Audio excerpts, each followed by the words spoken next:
What's this? Tastes awful. If I eat this, I'll feel sick. Megan chuckled, poking fun at the dish I made. I had tried it earlier and it seemed fine to me. Megan was just being picky. Andy and I had spent 3 days getting ready for this dinner. We were thrilled when we heard that our eldest son and his wife were coming over.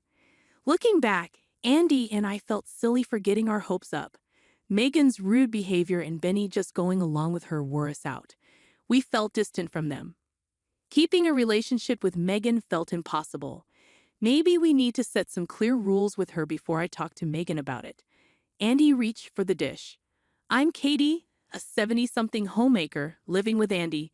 We have a son, Benny. He graduated from a fancy college, got a job in a big company, and moved to Boston. 2 years back, he said he was getting hitched. The girl he introduced as his fiancée seemed nice. Benny said after the wedding, they'd move closer to us and wanted to bond, especially Megan. We were cool with it, but wondered about Megan. Benny assured us she was thrilled and wanted to get close to us.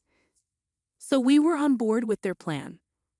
Around 2 months after tying the knot, Benny and Megan stuck to their word and relocated close to us. We were looking forward to bonding with Benny and getting to know Megan better, but reality hit us hard. Benny switched from his main office to a branch in our town, thinking it'd work out fine, but life wasn't as easy. The issue was Megan's spending habits. Even when Benny was earning well at headquarters, Megan had a habit of overspending. And when Benny's paycheck took a slight hit after the transfer, Megan's spending didn't slow down. It actually got worse. No matter how much Benny brought in, Megan used up most of it, leaving them in a tough spot. Ben was never one to fuss over his looks and lived a simple life. Benny was always hustling to earn more and rarely had time to visit us. Megan wasn't around much either, making their move nearby seem pointless. Even though they were close by, we hardly ever saw them. Benny was always caught up in work, and we were hesitant to directly reach out to Megan. It felt heartbreaking knowing Benny was going through a tough time. Despite his struggles, we tried to help by sending them $1,000 every month. We wished we could give more, but with Andy retired and us living on a pension, it was all we could manage. Every time we sent money, Benny would express his gratitude, but his voice sounded weary, which pained us deeply. We wanted to support him as his parents, so we decided to help in any small way we could. On our days off, we'd spend time with him, take him shopping, and treat him to a meal. When Benny and Megan were away, we cleaned their house for them. We knew these gestures couldn't solve all of Benny's problems, but doing something felt better than doing nothing. 2 years went by, and Benny's situation didn't improve. Seeing him struggle, we felt compelled to do something. We came up with a plan to invite Benny and Megan over for a meal. Knowing Megan might not accept a simple dinner invitation, we decided to go all out and prepare a lavish feast to tempt them. When I suggested this to Andy, he hesitated because he wasn't confident in his cooking skills, but he took the initiative and even went out to buy the ingredients. To our delight, the promise of a feast did the trick, and both Benny and Megan agreed to come over for 3 days and nights. Andy and I busied ourselves with preparing the meal while Benny and Megan showed up at our doorstep in the afternoon. They appeared to unwind, shedding the stresses of their daily lives. Benny seemed particularly worn out, prompting us to offer him our bedroom to rest. As Benny headed off to rest, Megan, seemingly unaware of our cooking efforts, lounged on the sofa, engrossed in the TV. Suddenly, she strolled into the kitchen and bluntly questioned, "Why are you putting in so much effort?" Taken aback by her abrupt inquiry, we were unable to respond before she continued, "Seriously, what's the point? Are you enjoying this? If you have spare time, why not find work and make some money? Retirement must be tough, huh?" Her mocking laughter filled the room. I stepped forward.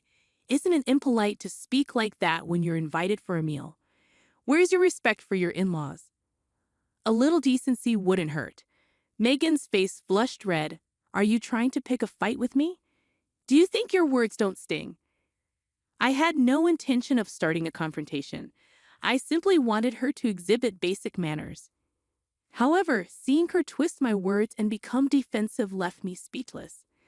Megan, apparently satisfied with her outburst, returned to the living room. Andy looked dismayed, but we had dinner preparations to focus on, so we tried to regroup. Suddenly, from the hallway, we heard Megan's voice escalating. "Why are you always against me? Can't you support me just once? I'm your wife." Alarmed, we hurried out to see what was going on.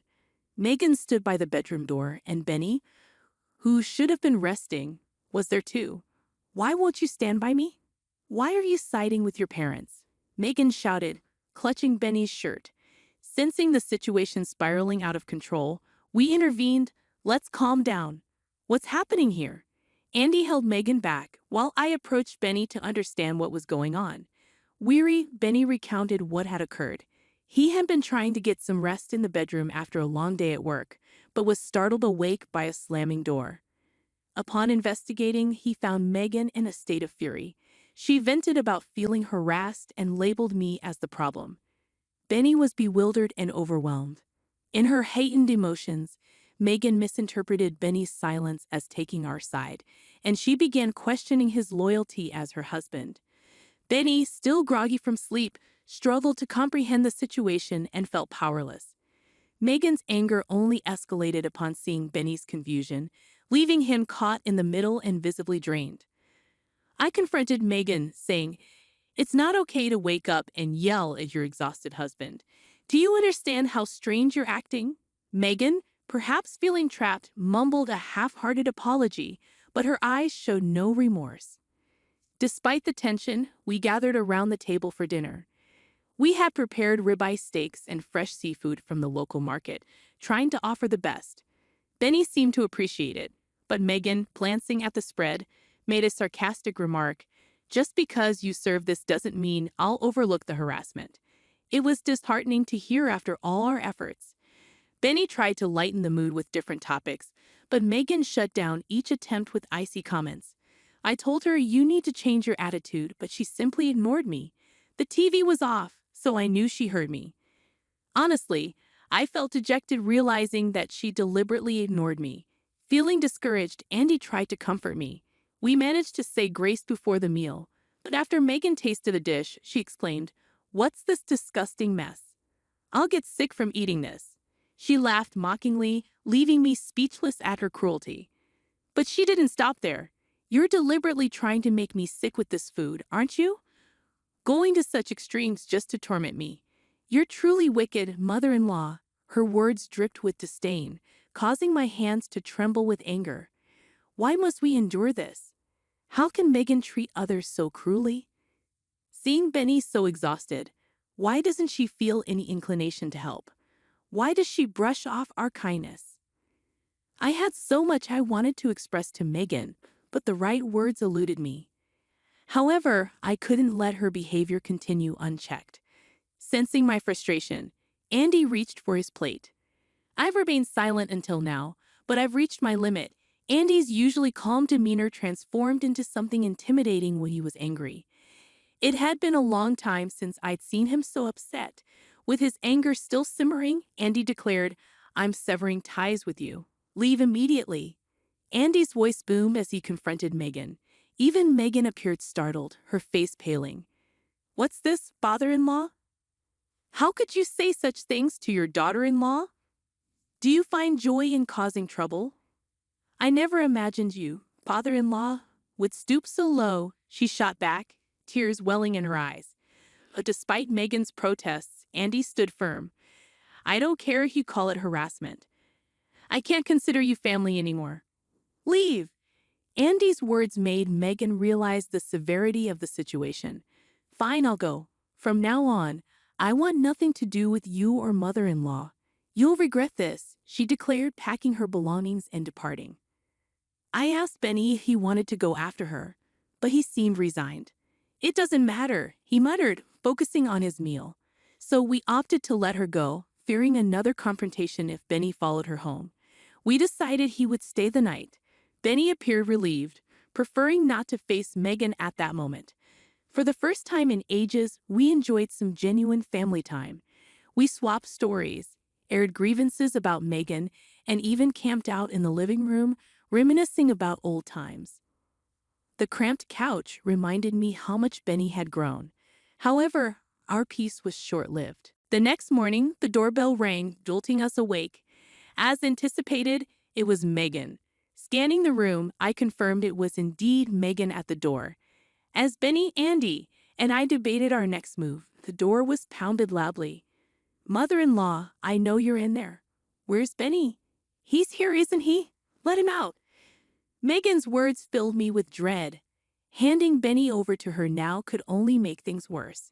So we agreed to let Megan in and have a conversation. As soon as the door opened, Megan barged in, fixing me with a hostile glare. "You think you can steal someone's husband? That's outrageous," she yelled, her anger palpable. But her accusations no longer affected me. "That's a harsh way to put it. We simply offer him a place to stay because of the way you've been treating him. He made the choice, not me. Blaming me is unfair, don't you think?" Megan's face blushed crimson. "You're the worst mother-in-law and father-in-law for allowing this behavior. Stay away from us forever." Her words held no sway over us. Andy and I were prepared to sever ties with Megan. Tension hung thick in the air until Benny's words changed everything. "I can't do this anymore. Let's get a divorce." Benny's words stunned Megan, her face still flushed with anger. "Divorce? Seriously? You're choosing your parents over me?" Her tone softened, and she pleaded with Benny, her eyes filled with desperation. But Benny stood firm. "A wife who neglects her responsibilities and parties constantly versus my parents, who've always been there for me. The choice is obvious."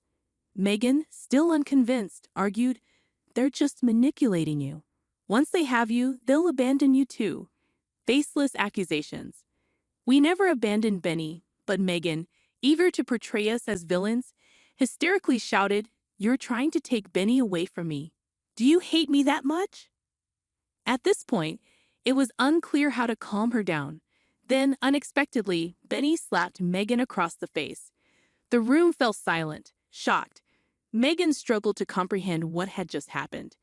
"You've not only been a burden to me, but also to my parents. Aren't you ashamed? I hoped you'd come to your senses, but I was wrong. Please don't say such things. I love you, please reconsider. My decision is final. From now on, we're strangers. Don't ever call yourself my wife again." Megan looked defeated. No one reached out to her. Eventually, she left, realizing there was no point in arguing. In the following days, Benny stayed with us as he initiated the divorce proceedings, which were recently finalized. Megan was hesitant to sign the papers, so they had to involve lawyers. Fortunately, Benny had evidence of Megan's extravagant spending habits, which helped him secure the divorce. He also sought compensation in court. Due to his deteriorating health from stress and overwork, Benny was unfortunately diagnosed with a lifestyle-related illness. Megan's parents eventually paid the settlement, leaving Benny indebted to them. Megan now works tirelessly